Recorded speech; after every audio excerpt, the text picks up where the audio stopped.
Like Severus Snape, Tony Stark was a master of the long game. People think he built the suits to be a hero. They're wrong. He built them because he was terrified. Every choice he made, from the first Mark I to the final snap, was dictated by a single, terrifying master, fear. Today, the Motive Unsealed reveals why Iron Man had to build Ultron. It wasn't a mistake. It was a calculated move in a game only Tony was playing. If you want to understand the real psychology behind your favorite characters, hit that subscribe button now. Why did he risk everything? Why fracture the Avengers in Civil War if the goal was global safety? This plan was clearly bigger than heroism. It was a masterclass in survival. We are now at the critical point where most people look away. But you're still here. You've sensed that something is missing, and I have the evidence. A tiny piece of dialogue that proves Tony's motive was never about the present. It was about an obsession with a future he couldn't control. To see it, we have to look at the man before the armor. He was the genius, the billionaire, the playboy, and the philanthropist. He built the suits, the Avengers, and ultimately, he paid the final price. But the story of Tony Stark is not the triumphant tale of a hero. It is the dark, philosophical study of a man who was trapped by his own mind. Every single choice he made, from the first suit to the final Infinity Stone, was dictated by a single terrifying master: fear. The Motive Unsealed today unveils the unwritten logic of fear that defined Iron Man. His motivation was never about saving the world. It was about preventing the possibility of failure that he saw clearly in his nightmares. And that fear demanded a sacrifice that was both tragic and utterly inevitable. This is the story of how Tony Stark became his own greatest villain and his own greatest victim. The genesis of Iron Man is purely selfish. In the cave, Tony Stark was not thinking of geopolitics. He was thinking of a few tiny pieces of metal inches from his heart. The Mark I suit was the ultimate act of self-preservation. It didn't solve world hunger. It solved the problem of Tony Stark's survival. Once free, the suit evolves, but the motive remains the same: self-protection through technology. His constant building wasn't preparation. It was a desperate coping mechanism for the deep anxiety he now carried. He was replacing the physical pain of the shrapnel with the psychological pain of what if. The chest piece and the suits are his technological armor against the world that almost killed him. This logic dictates his entire early arc. He fights those who threaten his empire, Stain. He fights those who threaten his life, Vanko. And he fights those who threaten his peace, the Mandarin. His motive is initially rooted in a profoundly personal fear. The New York invasion is the second most profound trauma. When Tony flew through the wormhole, he didn't just see alien ships, he saw the end of everything. This vision shattered his personal anxiety and escalated it into a global cosmic anxiety. He now feared not just his own death, but the death of the world and his inability to stop it.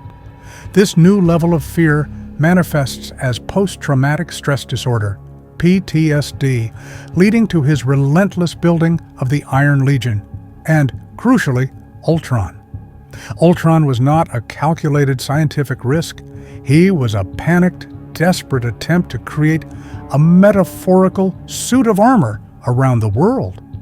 Tony was trying to offload his burden of fear onto an autonomous system. This moment is the logical climax of his fear. He was so afraid of an external threat that he created an internal, catastrophic threat. Ultron's failure proved that his logic of fear was flawed. The biggest threat to the world was not an alien, but his own crippling anxiety. The Accords are not about politics. They are about atonement and self-punishment. Tony Stark supports them because he is racked with guilt over Ultron and Sokovia. He needed the world to impose rules on him because he realized he couldn't trust his own judgment fueled by fear. This is the core of the conflict. Captain America trusts human nature. Tony Stark, who has seen the worst of his own nature through Ultron, doesn't. Tony's desperate need for accountability drives him to fracture the Avengers, the very team he needed to fight the cosmic threat he always feared. His fear, now mixed with overwhelming guilt, makes him self-destructive. Even when he invents the technology to look into the future, he's still preparing for the fight he knows is coming, the one he failed to stop when he built Ultron. The snap forces the final evolution of Tony's motive. His fear now shifts from planetary destruction to personal loss, protecting his daughter, Morgan. He gains normalcy, and for 5 years, he finds peace, abandoning the burden. But when the opportunity arises to undo Thanos, Tony faces his ultimate choice. He is told by Doctor Strange in Infinity War, "We're in the end game now," confirming that Tony's destiny was always to wield the stones. His final act is not just heroism, it is the ultimate fulfillment of his self-imposed prophecy.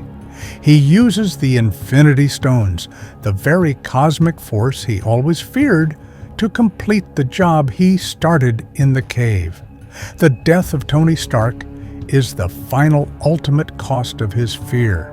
He is finally free of the shrapnel, the nightmares, the guilt, and the burden. He traded his life for peace. Tony Stark's motive was a terrifying, beautiful cycle of fear, guilt, and ultimate atonement. He lived a life of chaos so that others could live a life of peace. The period immediately following the New York invasion and prior to the creation of Ultron is the darkest portrait of Tony Stark's anxiety. He didn't just have nightmares. He started building, but he wasn't building Avengers. He was building substitutes. The Iron Legion was his attempt to clone himself, to multiply his capacity for defense so he could finally rest. This obsession with having a suit for every situation wasn't preparation. It was a psychological disorder. He believed that if he could just build enough armor, the fear would finally stop. He was trying to solve a psychological problem with a technological solution. He was substituting the need for a shared defense, the Avengers, with a private army, the Legion.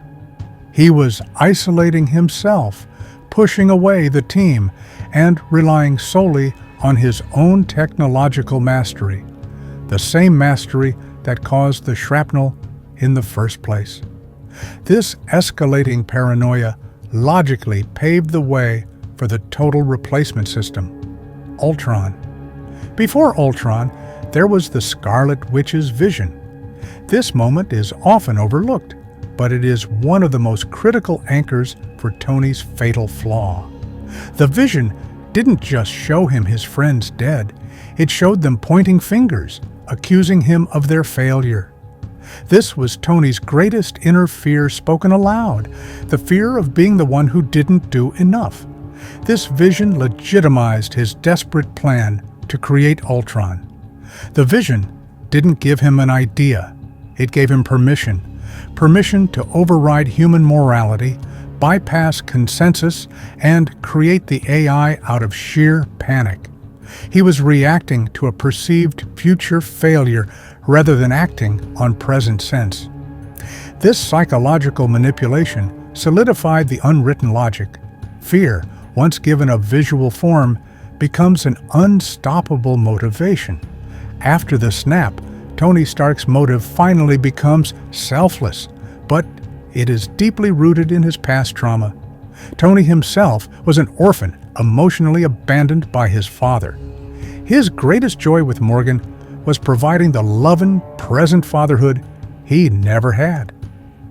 When he agrees to the time heist, his motivation is singular, not to restore the universe, but to restore Peter Parker, the son figure he failed to protect on Titan, and to ensure Morgan never lives in a world without her father's protection, even if that protection is posthumous. His final sacrifice, putting the stones on his hand, was the ultimate completion of his journey. It wasn't just to save the universe, it was to fulfill the orphan's duty, to leave behind a safer legacy for the children, Morgan Peter, than the chaotic one his own father left him. Next time, we unpack the psychological trauma that created the most complex villain in the X-Men universe.